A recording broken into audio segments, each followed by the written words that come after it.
So, shoutout pala sa viewers natin, si Idol Plexes Brasero.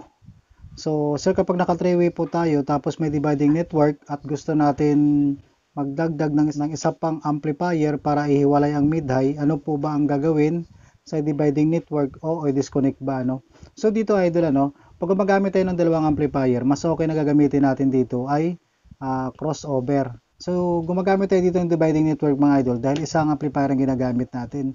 So, pwede naman, idol, na i-disconnect natin, pwede naman na hindi, So, halimbawa, naka 3-way tayo, tapos yung gagawin natin pang mid-high yung ating dividing network. So, yung low frequency doon o yung low output ng ating dividing network, pwede natin na wag natin lagyan ng ating speaker. So, ang mayroon lang connection doon yung mid at saka high para magagamit pa rin natin sa ating pang mid-high, So, kung halimbawa, meron naman kayong dividing network na 3-way, tapos gagamitin nyo sa pang low, so pwede naman na yung mid-high natin walang connection, pero yung low frequency o yung low output ng ating dividing network, pwede na doon tayo mag-connect ng ating speaker na pang low, So, pwede, idol, na i-disconnect, pwede naman hindi. Pero mas okay, idol, pag dalawang amplifier ang gagamitin natin, dividing network na ang gagamitin natin, para mas makatipid tayo. Kasi pag once na gumamit tayo ng apat na speaker,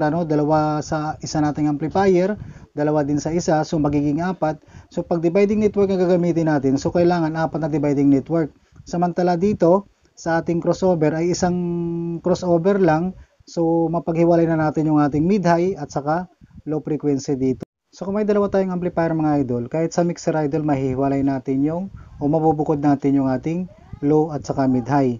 So dun naman, kahit wala tayong mixer tapos meron tayong equalizer, mabubukod pa rin natin yung ating low at saka mid-high dito. So marami tayong video ginawa dyan, idol, tungkol dito sa hiniwalay natin yung low at saka mid-high, nagamit lang ang mixer natin. So gumamit na rin tayo dito ng equalizer para mabukod natin yung ating mid-high. So tingnan nyo lang, idol, sa ating wall, nandun yung mga video natin na pinopost, So, pwede nyo sundan doon, idol, kung wala tayong crossover. O mixer, equalizer, pwede natin mabubukod yung ating low at saka mid-high.